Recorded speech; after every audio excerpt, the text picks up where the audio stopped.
नमस्कार दोस्तों, आप सभी का स्वागत है हिंदी कलम पे। तो दोस्तों, अगर आप एचपीयू से एमए करना चाहते हैं, हिमाचल प्रदेश यूनिवर्सिटी से अगर आप हिंदी से एमए करना चाहते हैं, वर्ष 2026 में आप एग्ज़ाम देने वाले हैं, एंट्रेंस एग्ज़ाम एचपीयू का, तो यह वीडियो खास तौर पर आपके लिए होने वाली है। इसलिए वीडियो में अंत तक बने रहना, क्योंकि इस वीडियो में मैं बताने वाला हूँ कि आप किस प्रकार से एचपीयू में अपनी पात्रता पा सकते हैं एमए करने के लिए हिंदी विषय से। इसमें हम जानेंगे कि एग्ज़ाम का पैटर्न क्या रहता है, सिलेबस क्या रहता है और आप अपनी तैयारी किस प्रकार से कहाँ से शुरू कर सकते हैं। तो आप वीडियो में अंत तक बने रहना। तो चलिए अब बढ़ते हैं आप अपने आज के विषय पे। तो दोस्तों, मैं बताने वाला हूँ कि आप किस प्रकार से अपनी तैयारी शुरू कर सकते हैं। सबसे पहले तैयारी से पहले हम जान लेते हैं कि एग्ज़ाम का पैटर्न क्या रहता है। तो जो एग्ज़ाम पैटर्न है वह एचपीयू, जैसे कि आपको पता है कि हिमाचल प्रदेश यूनिवर्सिटी द्वारा एंट्रेंस एग्ज़ाम करवाया जाता है, जो भी बच्चे अगर एमए करना चाहते हैं एचपीयू से उनके लिए, ठीक है। तो उसमें आपसे कुल मिलाकर 100 प्रश्न पूछे जाएंगे और हर प्रश्न के लिए आपको 1 अंक मिलेगा और इसमें नेगेटिव मार्किंग वगैरह कुछ नहीं होती, तो आप इस बात की भी चिंता मत करना। इसके बाद अगर हम सिलेबस की बात करें कि आपसे किस टॉपिक से प्रश्न पूछे जाते हैं, किससे नहीं पूछे जाते, तो इस बारे में भी हम बात कर लेते हैं। तो अगर हम सिलेबस की बात करें, तो जो एमए हिंदी का सिलेबस है एंट्रेंस एग्जाम का, वह मुख्य तौर पर रहता है हिंदी साहित्य का इतिहास। क्योंकि 100 प्रश्नों में से आप मान के चलिए कि 80 से 85 प्रश्न आपसे यही पूछे जाते हैं हिंदी साहित्य इतिहास के, आदिकाल, भक्तिकाल, रीतिकाल, आधुनिक काल, यहीं से कम 85 प्रश्न बनते हैं। और उसके अलावा 10-15 प्रश्न व्याकरण के होते हैं, जो कि उतने कुछ कठिन नहीं होते। शुद्ध अशुद्ध अलंकार वगैरह इतना ही पूछा जाता है, तो मुझे विश्वास है कि उतना तो आप कर ही लेंगे, ठीक है।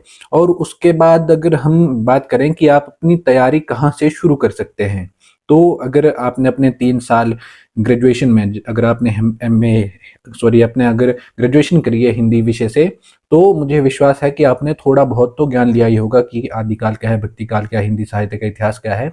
और अगर आप उतना भी नहीं जानते तो अभी भी आप चिंता मत कीजिए, हमारे पास अभी भी 2-3 महीने पड़े हैं।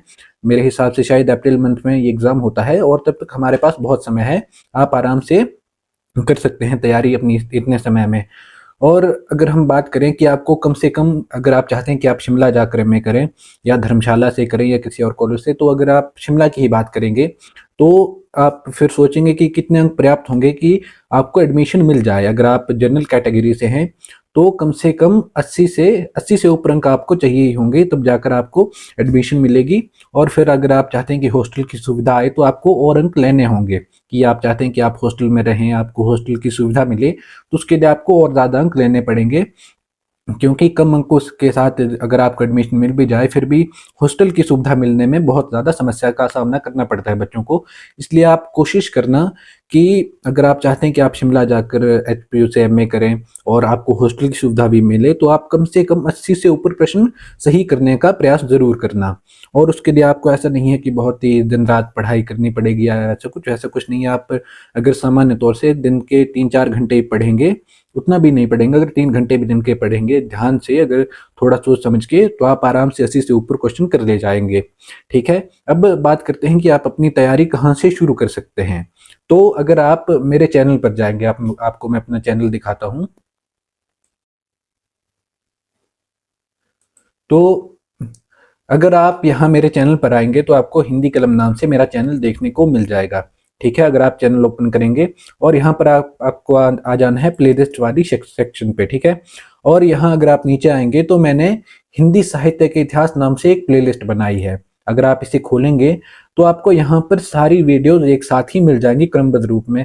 आदिकाल से लेकर आधुनिक काल तक जितना भी साहित्य, हिंदी साहित्य का इतिहास है, मैंने एक एक करके सारा कुछ पढ़ा रखा है, एक एक विषय पढ़ाया है, सब कुछ बहुत ही ध्यान से आपको यहाँ पर पढ़ाया गया है, ठीक है। तो अगर आप सबसे पहले आएंगे, जैसे कि मान लीजिए कि ये सबसे पहली वीडियो ही है कि साहित्य इतिहास लेखन की पद्धतियां क्या क्या हैं, इस विषय पर मैंने आपको पढ़ाया है। तो अगर आप इसे खोलेंगे तो सबसे पहले आपको देखना है कि पहली जब आप वीडियो खोलेंगे तो आपको ऐसा नहीं करना कि आपने वीडियो खोली, देखी और बंद कर दी, बस उतना भर करने से बात नहीं बनेगी। आप अगर वीडियो देखेंगे और देखकर बस भूल जाएंगे तो उससे काम नहीं बनेगा, आपको कुछ भी याद नहीं रहने वाला। इसलिए आपको करना ये है कि सबसे पहले आप आइए, एक वीडियो देखिए, उसके बाद उसके नोट्स बनाइए। आप एक बार वीडियो देख के दोबारा वीडियो देखिए, और जब आप दोबारा देखेंगे तो कॉपी पेन लेके उस वीडियो के नोट्स जरूर बनाना, क्योंकि अन टाइम पे आप ऐसा नहीं कर सकते कि आपने बस वीडियोज़ ही देखी हैं और वीडियोज़ देख के ही चले गए और सोचेंगे कि सब कुछ याद रह जाएगा, तो वैसा नहीं होने वाला। आपको नोट्स बनाने ही पड़ेंगे, तभी जाकर आप अच्छे से अपनी तैयारी कर पाएँगे। तभी जाकर आपको चीज़ें याद होंगी, किताबें याद होंगी, कोई किसने क्या-क्या लिखा है, आपको तभी जाकर सब कुछ याद रहेगा। और इसके बाद जब आप ये वीडियोज़ देख लेंगे, नोट्स बना लेंगे, उसके बाद आपकी प्रैक्टिस करवाने के लिए मैं आपके लिए प्रैक्टिस सेट भी ले आऊँगा। जैसे कि मान लीजिए कि जैसे 1 सेकंड। जैसे कि मान लीजिए 100 प्रश्न मैं आपको करवा रहा हूँ आदिकाल के, ठीक है?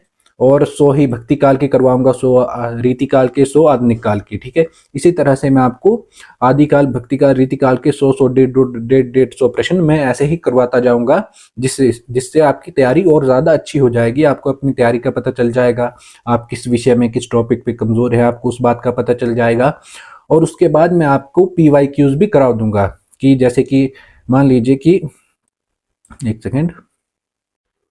जैसे जब आप प्रैक्टिस कर लेंगे, जब मैं आपको एमसीक्यू करवा दूँगा पूरे हिंदी साहित्य इतिहास के, उसके बाद मैं आपको पीवाईक्यूज़ करवाने वाला हूँ, जो कि पिछले 2-4 साल में जितने भी प्रश्न पत्र पूछे गए हैं हिंदी साहित्य के, जो एमए एंट्रेंस एग्ज़ाम में पूछे गए हैं, मैं आपको सभी कुछ करवाने वाला हूँ, ठीक है? और क्योंकि आपको आपको पता ही होगा कि किसी भी परीक्षा की तैयारी करने के लिए, अगर आप चाहते हैं कि आप किसी परीक्षा की तैयारी करें, उस परीक्षा को दें, तो उसके लिए पीवाईक्यूज़ करना बहुत ज़्यादा महत्वपूर्ण हो जाता है।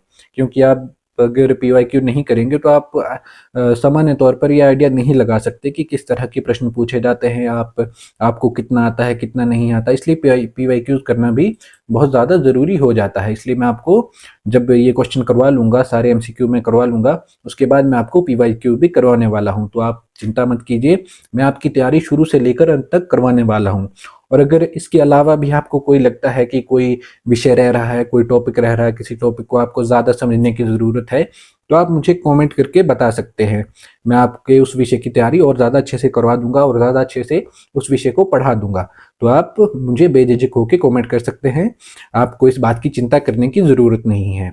और अगर आपको और कोई डाउट है, आप मुझसे पर्सनली पूछना चाहते हैं, तो मैंने डिस्क्रिप्शन में अपना इंस्टाग्राम अकाउंट दे दिया, आप चाहें तो मुझे वहाँ भी फॉलो कर सकते हैं। तब तक के लिए धन्यवाद।